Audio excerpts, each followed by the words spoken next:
Welcome to the Voices of Healthcare Equity. I'm Kim Tranquata, the founder and CEO of the Healthcare Alliance for an Equitable World, and your host on this journey. Our organization is driven by clinicians and is on a mission to address global healthcare inequity using telehealth solutions. Together, we're building a community of healthcare professionals committed to making a scalable impact on global equity. Join me in insightful conversations with healthcare innovators and advocates from around the world as we explore the current and future state of healthcare. Please be a part of this mission. Let's create lasting change together. Today, I have the great pleasure of speaking with Dr. Ramon Lizardo, the CEO of Tele911. Himself an emergency physician, Dr. Lizardo designed and currently leads a nationwide initiative that connects over 9 million patients who call 911 and get access to a board-certified emergency physician in just 40 seconds, enabling faster and more effective response and triage. With over a decade of experience in venture-backed companies as a CEO, board advisor, and investor in the healthcare industry, he's leveraged his background in medicine, business, health plans, and data analytics to create innovative solutions that address the needs and challenges of at-risk populations. Welcome to the podcast, Ramon. Hey, thank you. Thank you so much for inviting me. Honestly, super grateful to be able to be a guest and have this conversation that is much needed in the space. So, thank you. Yeah, I appreciate you. This is the power of the internet and being able to connect with people virtually and then connect with them on a deeper level. So I really appreciate you accepting the invitation. Before we begin, I always give my guests a chance to identify any disclaimers or conflicts of interest because they have a lot of hats and they work for a lot of companies. No significant conflict of interest here. I think this is an opportunity just to have a true and genuine conversation. I'm not coming here as a CEO. I'm coming here as Ramon, talking to Kim, a fellow physician and entrepreneur in the space. Awesome. Well, appreciate you and welcome. So let's start. Let's go back, right? So, who we are often is the foundation of who we become. So, tell us a little bit about your background and how you became not only a healthcare CEO, but an advocate for at risk populations. Absolutely. And whenever people ask me this question, I feel it's important to honor and mention my parents. My parents are immigrants. They came to this country really to work, to provide a better life for their brothers and sisters back in their home country. They were janitors here in a place called Carnegie Center on Route 1 in the Princeton area, and I don't recall that portion of their story. I came afterwards, but one of the things that I do know is that portion of the story was so critical for my upbringing because they always let me know that this happened and this is where we come from. Because of their work and their hard and their ethics, they actually enrolled me in college while I was in high school. So I was a non-matriculated student at Rutgers University, showing up with my uniform to class. And I remember I caught up all the way to my brother's statistics class. By the time I was done with high school, I was also a sophomore in college, almost a junior. So I pretty much only went to Rutgers University as a full-time student for about 2 years before going to medical school. I was fortunate enough to go to medical school the next day, and that provided me the opportunity to become a doctor by 24. So what does a doctor do when he's 24 years old? Well, I always tell people I was 135 pounds wet, right? And very young, not life smart. I was basically book smart. I knew how to take tests. So people would show up and be like, yeah, I would like a second opinion before you give me my first. Because you just look too young to be a physician. But it provided for me, it instilled in me an opportunity to understand, hey, you can get to places young still make an impact, and still have the opportunity to search for more, right? That's what college did for me, right? Being able to go to medical school so young, that's what clinical training did for me, right? So, uh, 3 years in, I realized I wanted to do something bigger.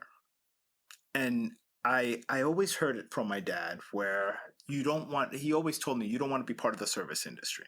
You don't want to be part of an industry that you have to go to work in order to make money. And I realized that even though I had become a doctor, I fell into the same trap. If I did not go to this black box called the hospital, I did not make money. I could not provide for my family, right? So around 27, I taught myself how to code, and I built this app. And the app allowed doctors to trade stocks during their shift. Now, I didn't have a name for the app, but Morgan Stanley at the moment was having this contest for people who were entrepreneurs and wanted to build something. I submitted the app for that contest and it won. And I needed a name, so I called it Morgan Stanley Health Pro. and and the app won. And I was like, wait, like there is something here. And that allowed me to get a job into the tech space, right? So I hung up my lab coat. Actually, no, I was moonlighting while I worked at a startup, and it was a small startup. Um, Thankfully, I was able to see that startup scale to 500 employees and exit. And I realized, wow, like this is awesome. I learned about product, sales, marketing, and this was all before the age of 29. When you have an exit, you go back to your parents and you're like, hey, I did something, right? And they're like, awesome. And my dad was like, so what are you going to do now? Like, I think I'm going to build another one, right? And from that other one, it came two other companies, and thankfully those other companies exited as well. But there was one company that I had in the back of my mind that always struck. Here in the US, people are going to the hospital unnecessarily. And it bothered me that I signed up for action in emergency medicine, and what I was seeing was paper cuts in primary care. It was a system that wasn't working across the board. So I scribbled in the back of a greasy napkin at a Bojangles in North Carolina, in Raleigh, North Carolina. What if people called 911 and actually got a doctor? and this was before Zoom, right? So this is like 2015. Like this was just a crazy idea that I felt like, hey, there's something there, but it's not now. I tried building a version of that, and the company failed. Um, and then 2 years later, I tried building it again, and Kim failed again, right? And then a few years later, I tried building it again, right? But this time, COVID happened. And that idea that nobody wanted to listen to was like, wait, this is an excellent way. This is exactly what we need. People need to call 911 and see a doctor via telemedicine. And, I'll never forget our early days of tele 911. Like the goal was, hey, what if we see 300 patients for a year? And then the first few months, you're seeing them by the thousands. And then by the end of the first year, you're covering 4 million lives. And you're like, wait, this is a company, right? And right now I'm in Annapolis because of another launch. It's another major city that we're launching here in the U.S. And just to see that everywhere from like Dallas to Sacramento to Baltimore, like all these major cities in the U.S., because of this idea that was scribbled in the back of a greasy napkin, now get a doctor in less than 40 seconds. So I'm excited to share that story because it just shows the art of the possible and also the art of the sacrifice. Parents who were janitors who said, let me do the best I can for my kids and see what can come out of it. And now, because of this, they too are able to enjoy a doctor in less than 40 seconds. Not me, right?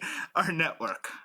That's awesome. And that you didn't it didn't die after two failures, two attempts, Yeah. right? Let's not call Yeah. them failures. I mean, failures are just lessons along the road to success, right? So Oh, Kim, they were failures, all right. I know, you're right. that's a You're lot of right. pain. I can't imagine. It's pain. There's pain that comes with that, Yeah, and you and know what? doubt. Oh my God, pain, doubt, insecurity too. Hmm. Like, and also it came after two successes too, right? So I went like you heard the phrase "you're as good as your last deal." People just remember the last thing you did. I wasn't a doctor who built an awesome app, who built a few companies and sold them. No, I was the guy who kept failing, right? And that's what I was known for then. And I felt like, man, but the concept itself, I felt like was the right concept. I just knew that the timing wasn't right, right? And now it's a company with a wait list, right? Like how crazy is that? So I'm honestly just grateful that this idea came to fruition, but also seeing how this idea is transforming the space that I trained in, transforming people like access to care. And now I get asked about going to other countries and, hey, how can this be applied in other countries as well in a profitable way? So I love the concept and how it's taken a life of its own. Yeah, I mean, so I I knew what was coming once you said, and then COVID happened because it takes a big disruption for people to see possibilities outside of what's comfortable and what they know and what's been the status quo. It takes so much to break out of that to truly innovate, and COVID was that big impetus for people to really embrace a different way, not of 100% doing it, but a different way of adding value to what healthcare can be produced, right? So things like 911, telehealth services, they're not meant to replace in person care. It's not a competition, right?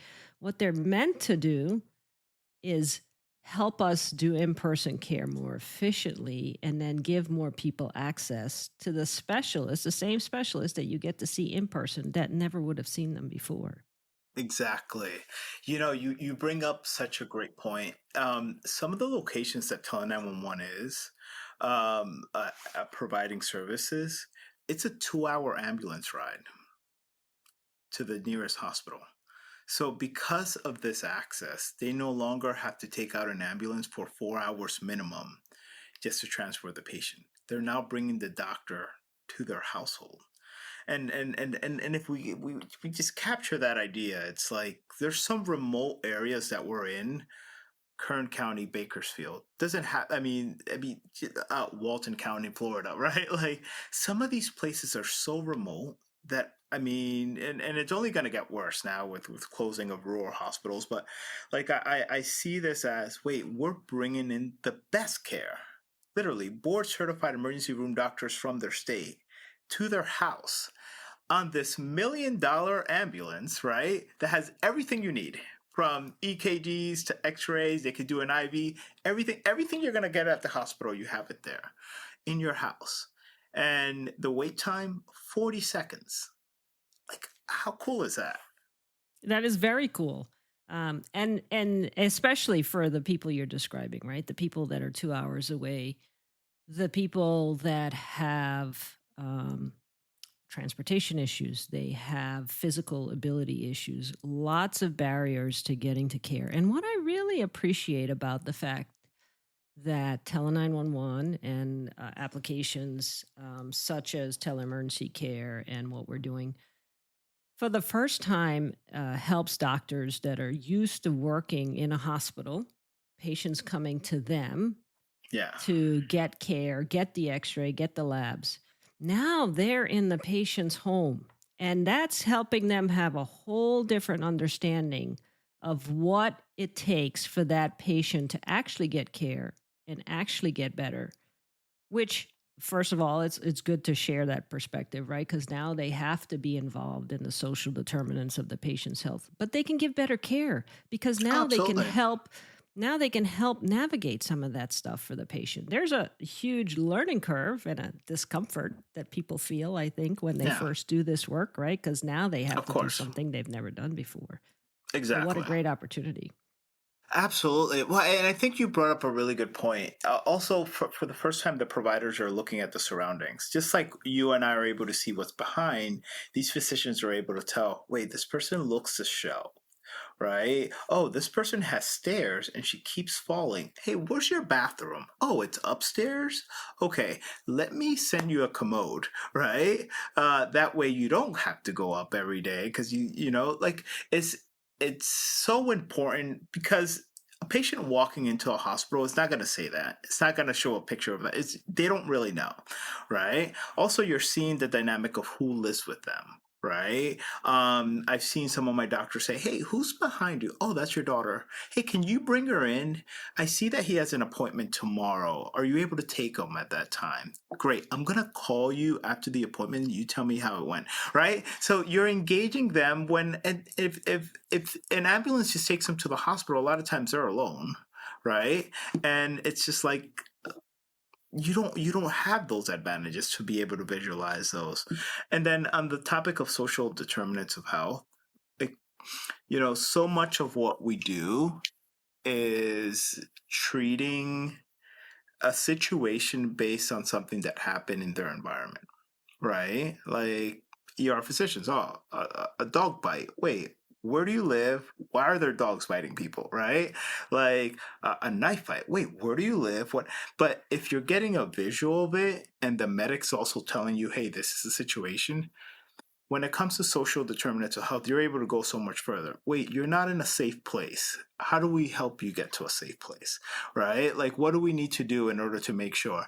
So I love the perspective of telemedicine is changing. It went from, oh, it's not personal, it's weird, it's no techie, to wait, no, it's a front door to get to parting the curtains and be able to see an entire experience of how that patient lives, right? So yeah, I find it's been growing in usage to our advantage when used appropriately, for sure. Yeah.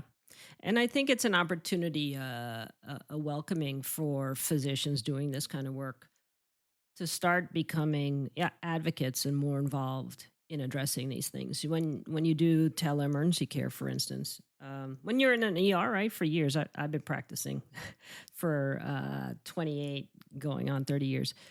So, like in an ER, you just write a prescription, you send somebody home. Hey, you have an infection. Go ahead and get this, and then they come back, and you're like, "What happened? Why don't you pick up the What happened? prescription?" Yeah, When you're on a telehealth visit, and the patient says, "Well, um, the nearest pharmacy is an hour away and I don't have a car." yeah, Or they say, yeah, that's great, but I can't afford that. First of all, because you're in their home, you're more likely to get that feedback. They don't do it in the hospital. In the hospital, there's a wall between the patient and the doctor. As a matter of fact, the first thing we do is build walls, right? We bring them in, we we take all their clothes off, we stick them in a cold room with bright lights. We have 10 people interview them. They don't know what's going on. and they're And asking the we same questions. yeah, and we create walls, right? So when you go into their home, you take away that wall. We you lose a lot of the power differential between the patient and the doctor. And now they're telling you what the obstacles are because they want to get better. It's the same patient that didn't fill the prescription, but now they're telling you, I really want to get better, but how do I do this? And you become a partner in helping figure that out. You may not figure it out for that patient for that time, but you see enough patients, you're going to start becoming an advocate for figuring it out. Absolutely. Also, it just, as clinicians, it makes our careers way more exciting, right? Because not, like, there's a lot of repetition in our field, especially after you do this for so long, right? But when you're adding that layer of telemedicine, you're walking into a different house every few minutes, right? You're like, oh, this is how this person lives. This is how they look at home. This is why they're calling, right? And then now you're also are able to get so much more data in real time, right? Like at the hospital, you're engaging with the patient. But now you're able to see, oh, this patient went to the hospital X, Y, and Z dates, right? Why do they keep going, right? Oh, they have an appointment tomorrow. All this data is right in front of you as you're looking at a screen, right? When at the hospital, you're like, wait, I'll be back. Let me type away. I'll be back. Wait, I'll try, I'll call, I'll try to do this and that, right? And now one of the most powerful things that we released last month was I want no doctor taking notes. All our doctors have something called an AI scribe through VC, which I notice you're also a partner, and they show up and they just talk to the patient. Everything's transcribed, soap notes are generated. And what I love is every time I join a quality call, our doctors are doing this, right? And they're just listening. And that's the healthcare that I want everyone to experience, right? None of this, I'm writing away, I'm taking, no, just talk to the patient, look at them in the eyes, engage, right? And that can only be done through telemedicine right now, right? I'm sure there's going to be a future. Well, I guess we'll wear AI glasses and information will be fed. But as of right now, telemedicine is the best way to do that. I also appreciate that you get to do it one patient at a time. In the hospital environment, it's like, okay, you got something else happening next door, and you really want to finish with that patient, but the next patient's sicker. And I And do then you're appreciate, hearing the next patient too, right? Yeah, yeah, yeah, yeah, yeah.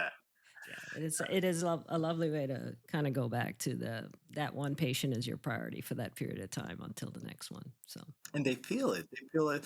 They feel the difference. They are the priority. There's nothing more important. And also, since our company prides itself in repatriation, for example, Kaiser patients, over 72% of Kaiser patients that go through our system walk into their primary within 30 days. That's their data, not mine, right? So what's amazing about this is our priority is to get the patient to walk into their primary by repatriating them with the right resources, right? Everyone calls 911. Doesn't have to be an emergency, but they usually have a resource access problem, and that's what we do really, really, really well. And we're able to do this at a national level, right? Every city looks different. Every location's different, but with the right tools, we're able to connect people to the right resources, which is what's really fascinating about the concept. Ramon, what I found the most powerful application of this is when you're in an integrated healthcare system, because then you can access the resources for the patient within the system that they're already working in. You can see their medical records, you can order tests, you can order medications, all within one system that's going to be visible to their primary care, their specialists. You can get specialist referrals, etc. Exactly. But in the American healthcare system, it's completely fragmented. The hospital down the street does not talk to the hospital down the street next door. And Yeah. when you have emergencies, you don't pick where you go. You may go one place because it's a stroke center, one place because it's a trauma center, or one place because it's the closest. So, how do you're now doing this citywide? How do you overcome those Countywide. kind of countywide? How do you not overcome those barriers when you're trying to work within different healthcare systems and different EMRs? Really, really good question. So one of the things that we've done is we've partnered up with the health plans and allowed them to help us understand what the network looks like for them, because eventually the only way this is going to work is best understanding what resources are allotted to them. Right. For example, all Aetna patients are routed over to CVS pharmacies. Right. Makes sense. Right. All United patients have, they there's always the Optum group in that sense. So what we're seeing is health plans tell us this is my network. This is where I wish these patients would go. And we have the tools in order to best route them. Right. Also, Medicaid and Medicare, I mean, there's a list of resources that are available. What we do, since we do this at volume, we're able to work with centers of Medicaid and Medicare in order to best design situations for the patients that actually make sense for people who are 65 and older or the destitute. And the goal is, hey, connect them to the resources and also figure out, hey, how do they get ahead? What is this going to look like in 2 years, in 3 years? You don't want this Medicaid patient in 2 years. Okay, so what additional resources do we connect them when it comes to job opportunities, right? How do we help them understand that if they move 5 stops away, their life expectancy increases by 10, right? And what we're seeing is we're changing a lot of the ecosystem of how healthcare navigation works. Because our goal is not just to treat the patient, but to change the trajectory of the patient. Because if not, they end up calling again.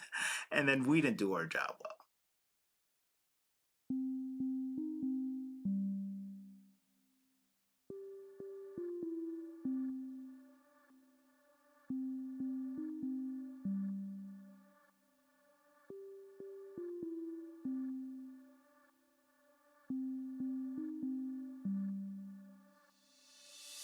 I do want to get back into this function of tele 911.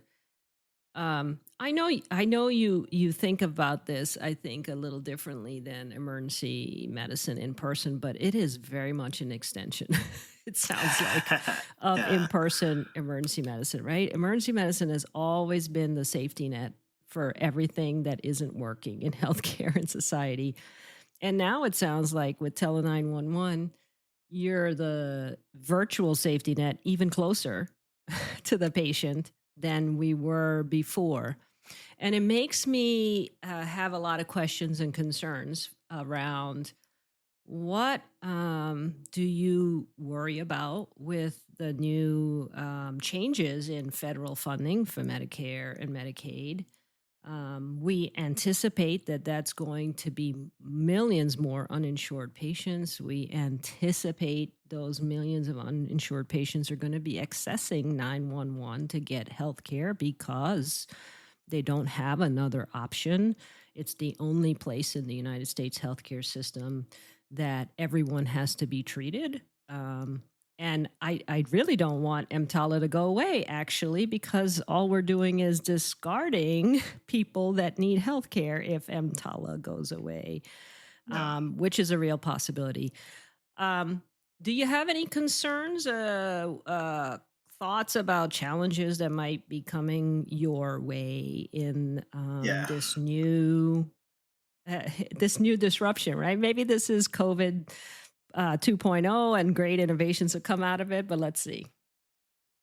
I just presented something along these lines to the board because, well, let me help frame this in the right state of mind first. So, you and I practice emergency medicine in this box that I'm sure your emergency room doesn't have windows, neither did mine, right? Like it's a pressure pot without windows where you're just going in 12 to 16-hour shifts, and it's insane. I worked at a level 1 trauma hospital. It's insane. Every specialty, with the exception of OB, got access to virtual care during COVID. Emergency medicine didn't, right? As a matter of fact, I was looking around and I'm like, wait, nobody's doing this. And people, you were awesome. I was in the VA. Yes. I was in the VA. Oh, there you go. Awesome. From the 911 center, or no, you from were a central call center from a central call across center. multiple states. But again, that's an integrated healthcare system. Please That's continue. an integrated, yes. So I just fell to the realization of like, wait, no, like we have to do a better job at this. But that also means you have to write the book, right? You have to write the book for protocol. Like, what does virtual emergency medicine look like, right? What are the parameters? What's safe? What's not safe? What does insurance look like for that, right? So because of that, a lot of times we don't have a place in the healthcare space because they're like, wait, so are you an urgent care? Like, no. Are you a hospital? No. Like, wait, what are you? Right? And we've had to spend so much time educating health plans, health systems, and value-based care orgs and understanding, well, not only is this a better way, but this is the flow of patients. And at times what I do is I'll show up and I'll tell them, by the way, here are 500 of your patients that I diverted. Let me know if you want me to send those to the hospital next time. And generally they're like, wait, let's talk more about that, right? So now this big, beautiful bill passes, right? And I look at how hard it was to educate the space. Yeah, we see patients from 140 different health plans today, but that took a lot of education, right? And now this bill has the potential to take out millions of people, like millions, right, across the US. Um, People that already struggled with the system, right? People that the health plans that were taking risk on them were already struggling to find like these Medicaid patients because they were changing addresses and phone numbers every 6 months, right? And now it's like, wait, no, they're not gonna have insurance. Okay, so what are they gonna do? Well, they're just gonna flood the hospital. I mean, it's just the only way. So what they were doing before as primary care, and we were able to route them. Now there's not going to be a place to route them, right? So what happens when people like you and I, or anyone, has a real emergency, but the hospitals are overrun, or the hospitals are closed, right?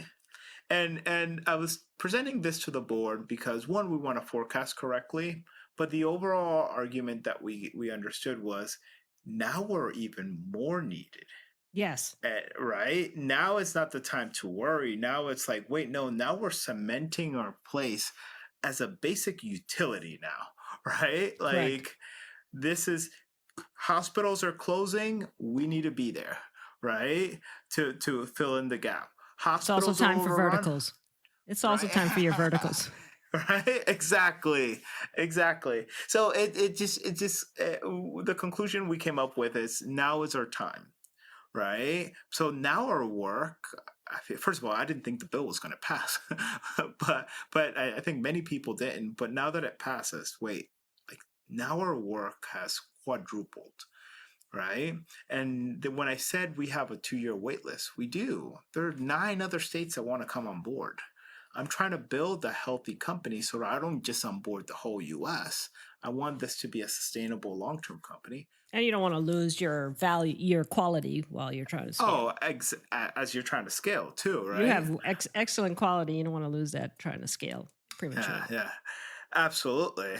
So it's an interesting dynamic right now that the U.S. is going through. I as our volume increases and our needs increases, uh, we obviously continue to scale. We have become one of the nation's largest uh, ERs, but we are the nation's largest virtual emergency group. And I'm really proud that it's women led. And actually, Kim, did I ever tell you how this came about? Our virtual emergency group? No. No. So, amazing story. Women always come and save the day. So, during COVID, um, my wife, she's an OB, right?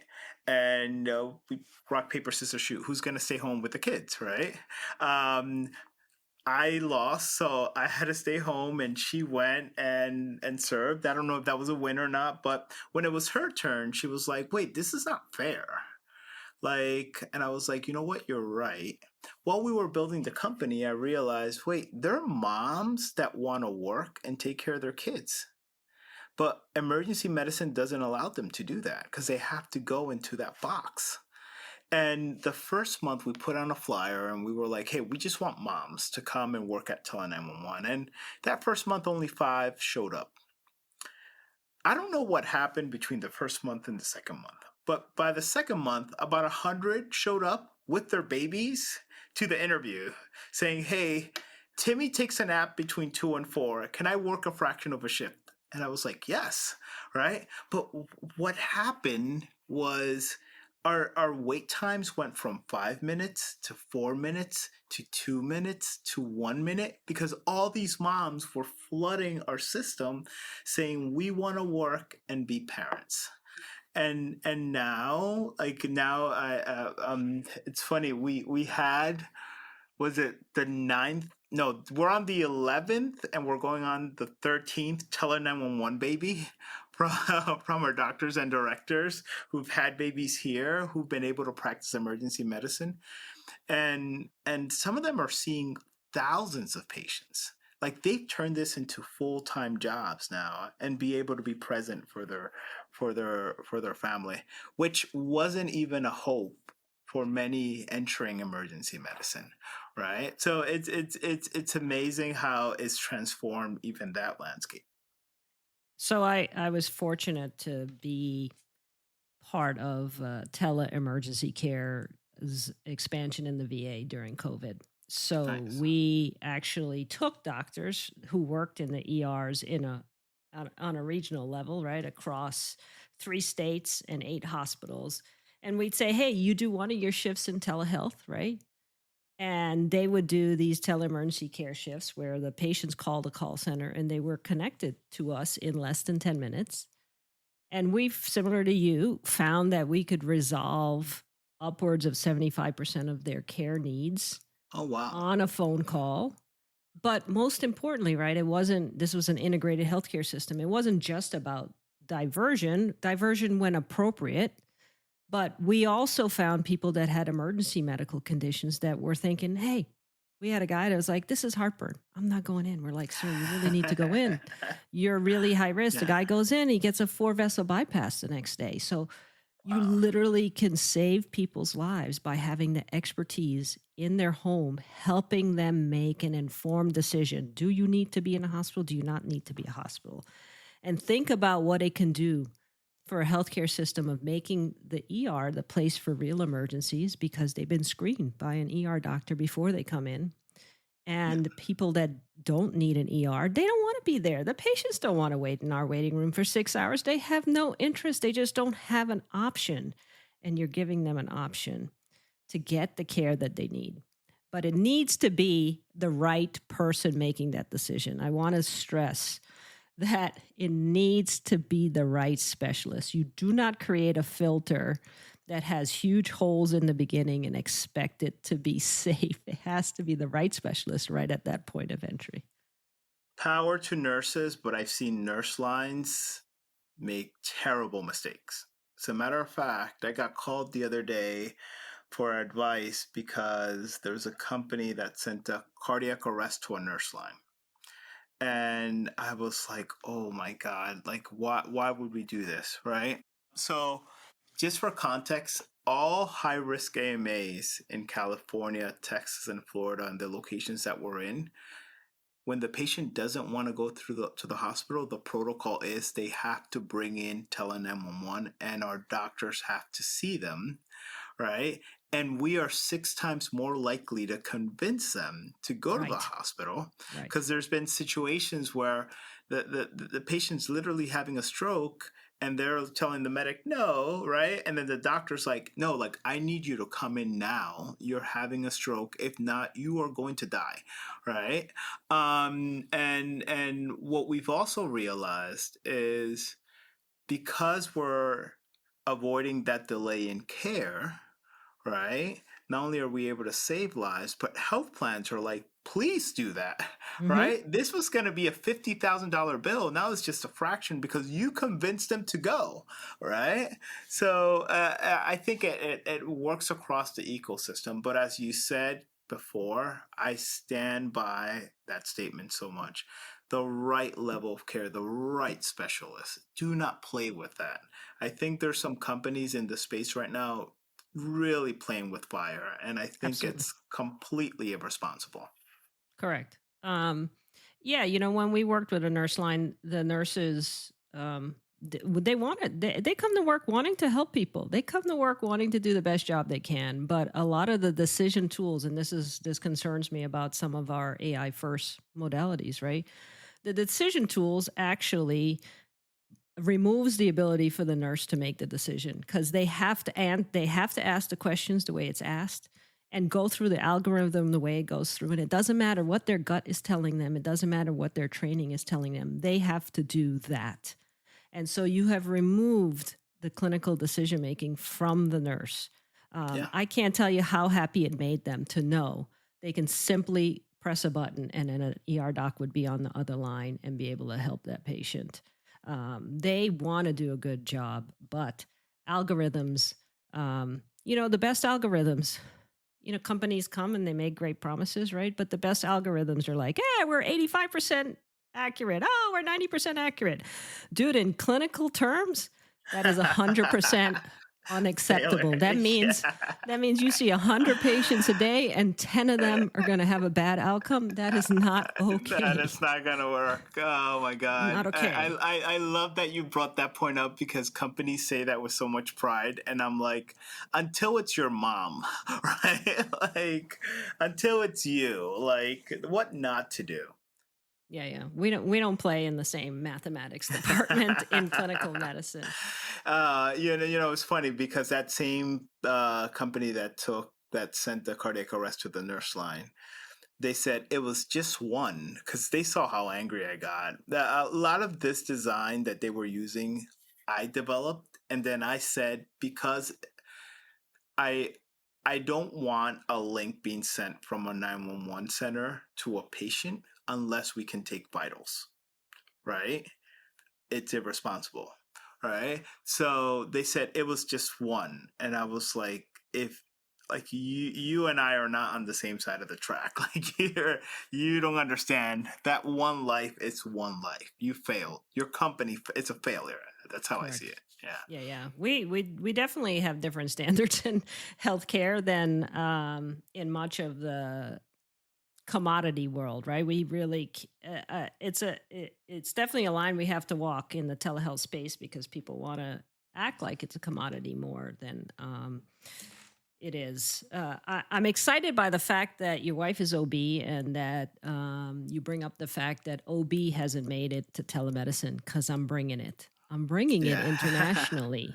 Really? Part of what we're doing, yeah, is maternal and childcare is one of the greatest needs across the world.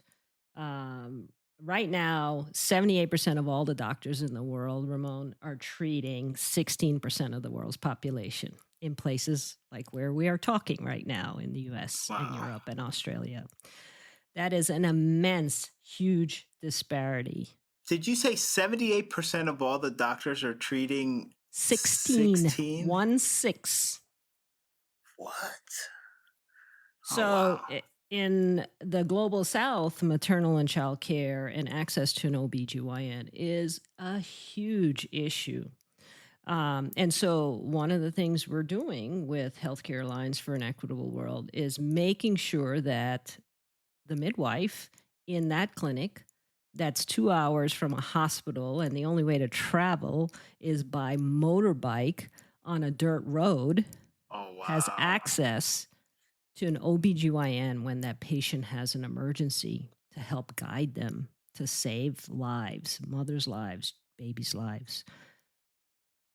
Because all lives matter. Just like your parents were Yeah. immigrants and worked as janitors. I Yeah. myself am an immigrant. I'm from Guyana. Oh. My dad worked as a doorman through my whole life. Having a doctor in the family was not something that anybody imagined was going to happen, but I did. um, and so every life matters. Every time, and I want to say this really clearly because I think sometimes with things like the big beautiful bill or what's happening in our country and elsewhere, sometimes people think that some lives don't matter. Yeah. And every life carries amazing potential. The lives that we are ignoring and leading down the road of suffering, that has an immense impact on what the future holds. We all say we want peace. We all say we want prosperity. You cannot treat people poorly in their greatest time of need. There is no more vulnerability than being sick and dying and being forgotten. Yeah. And if you live, you carry a very dark scar with you for the rest of your life that does not bode well for our society or our world. So I want to say super clearly to everybody, every life matters. There are amazing children and amazing adults out there that can be the next world leader, that can be the next business leader, that can be the next person that cures your family's cancer. We can't turn away from that.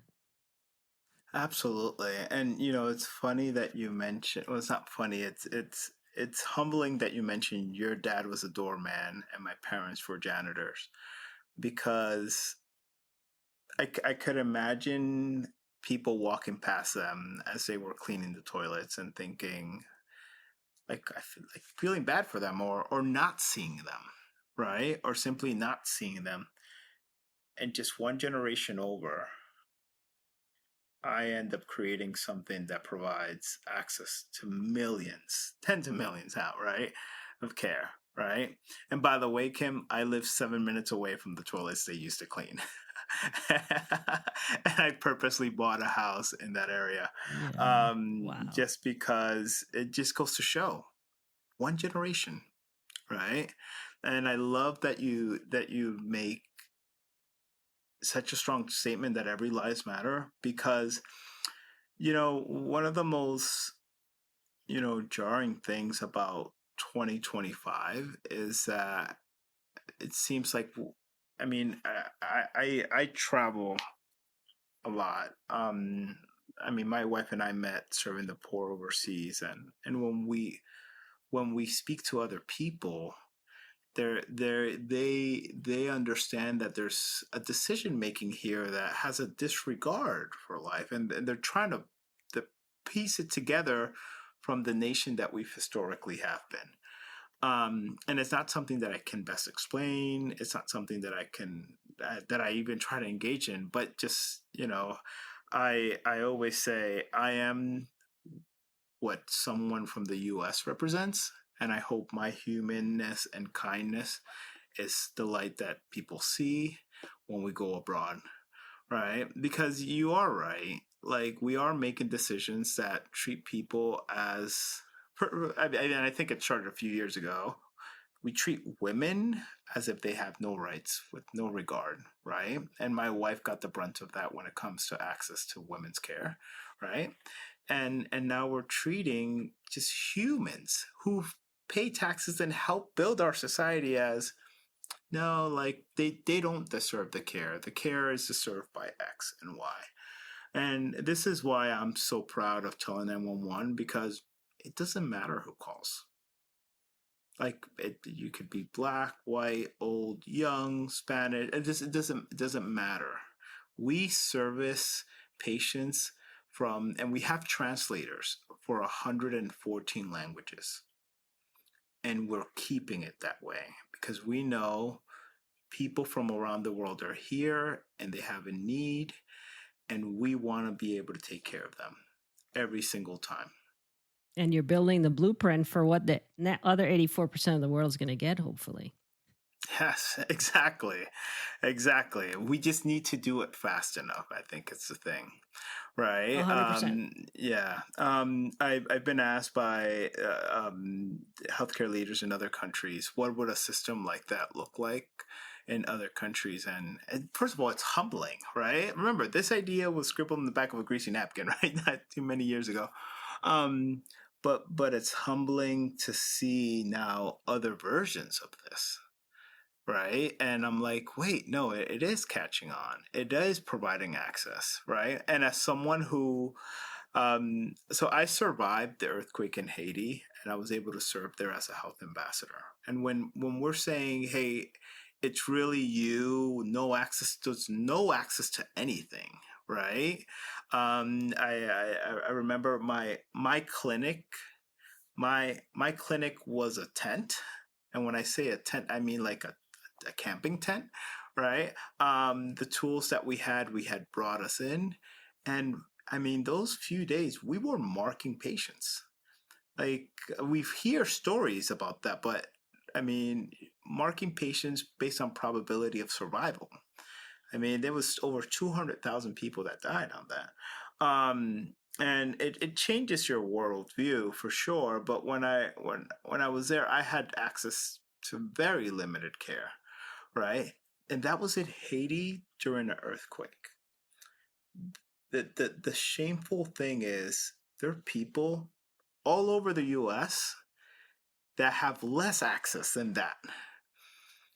Literally less access than, because at least they had us, they had the Red Cross. Some people have access. They don't have access to anything for hours. Go to New Mexico, right? Like, and a tool like this democratizes access to all. And I think this is why I feel so strongly about telehealth and where it's going, and what we can do to transform access. And it's especially, I think, um, revolutionary for scaling with fairly low amounts of overhead, fairly low amounts of infrastructure. And because we've done such a good job of having cellular service in most of the world, it can get to people that are very far away because of infrastructure, because of conflict, because of things like pandemics, right? We can take care of patients in the middle of, we could take care of patients in Haiti Yeah, during another earthquake or a flood, and you could do it in periods of 2 hours. yeah, And you exactly. don't have to travel. You don't have to take on risk. I mean, you can really scale this in a way that can really bring equity for people all over the globe. Absolutely. So this is my. I love asking this question. This is where you get to kind of let your brain go crazy and tell us your dream for the world. So, if you could ask for anything to make progress on healthcare equity in your lifetime, what would you ask for and who would you ask? If you would have asked me this question maybe 5 years ago, the response would have been completely different. I'm a father of a 4 and a 7-year-old, and I've become increasingly concerned with people's vision and um, distaste for vaccines, and seeing illnesses that were eradicated now pop up because of like misinformation. Um, and it's sad because like we went to school to learn the truth, right? There, and it's replicated across thousands of books, and now I feel like people are debating the truth, and I'm just like, how did we get here, right? And if I could do something, if I had a magic wand, particularly with, because I think that's just so foundational and basic, I would encourage um, a reestablishment of a solid World Health Organization, which I feel like over the last few months has been, purposely discredited, unfortunately, and an agreement amongst nations of, hey, this is the truth when it comes to healthcare and parameters for vaccines. Um, we don't. It's funny. We start our lives getting a series of vaccines, and then we stop. So we don't really think about it. But the reason why we're able to live in a functioning society is because of a lot of those vaccines. Like if we go back 100 years, 200 years, like you weren't expected to go be past. I mean, you had 10 children and maybe one survived, right? And now we have access to that, and yet we're figuring out how to turn the leaf back. So it's that just breaks my heart, because we did not need to be that type of society, but we're choosing to. And to me, science is science and will always be science, right? And it also makes me wonder like what kind of world my kids would live in, right? And then how do we instill and protect the right, knowledge onto them when it comes to things like vaccines and healthcare? That's an awesome answer. Thank you. I think about things like that, and it is the extreme of the American self-reliance ideal. We have become a society that uh, very much values self-determination over social responsibility. Correct. One of the things that vaccines does is protect your community and protect other children and protect babies and protect people that have cancer and people that have immunosuppression and diseases. It's not about you. And I think that became very obvious during COVID when people didn't want the vaccine for themselves, but also didn't want to take the time to stay home in quarantine or even test themselves when they were sick. So it was more than a vaccine, it was more about self determination versus social responsibility.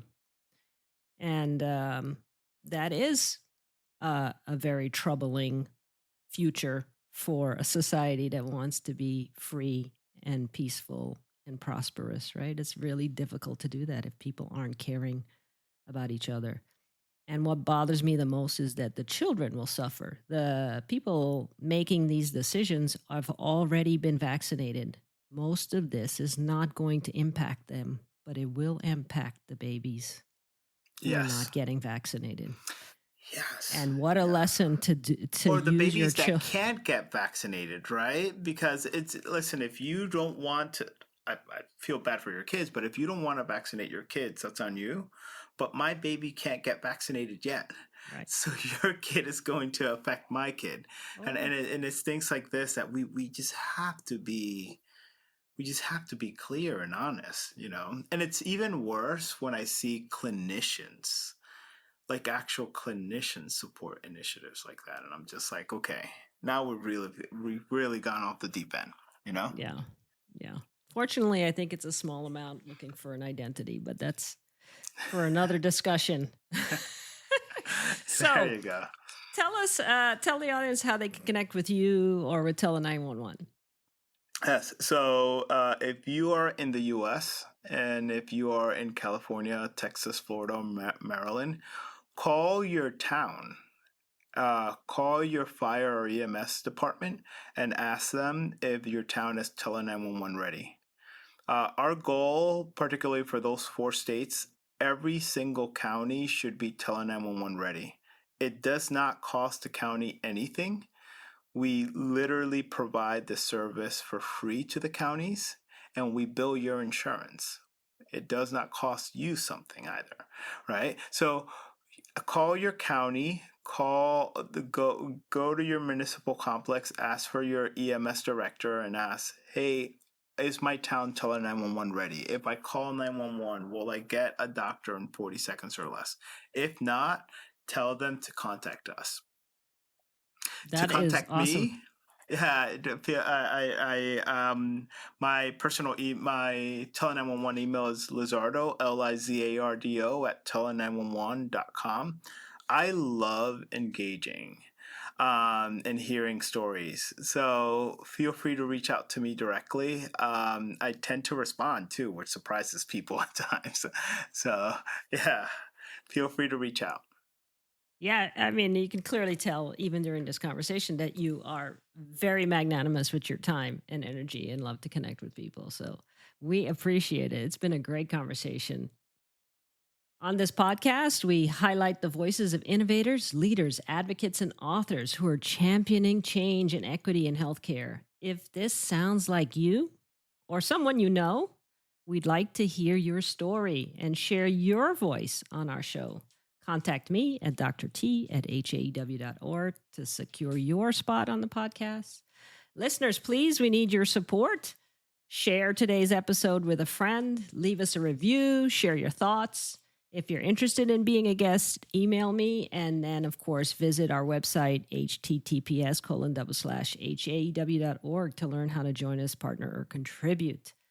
Please, let's amplify this conversation for a healthier and more equitable world for everyone.